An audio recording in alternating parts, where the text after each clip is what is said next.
Finally guys हामी चाहिँ हाम्रो गाडी चाहिँ यो हो, यही गाडीमा आएको हो हामी चाहिँ यो ठाउँमा आइपुग्यौँ। यो ठाउँ चाहिँ के हो थाहा छैन, एकदम रमाइलो रमाइलो छ। हाम्रो चाहिँ एकदम रमाइलो छ। आचार्य सान गाडी आउँछ हो, आचार्य सान कस्तो हुँदैछ? एकदम रमाइलो काम, टनेल सनेल यस्तो दामी छ है ठाउँ चाहिँ फेरि। यहाँ त काहीँ खाली भन्ने छैन, सब पिच सफा रमाइलो रहेछ ठाउँ चाहिँ। ल यस्तो दामीसँग भ्यूहरू राखेको रहेछ टनेलमा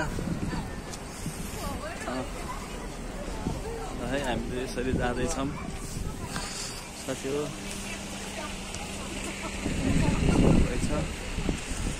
रमाइलो छ।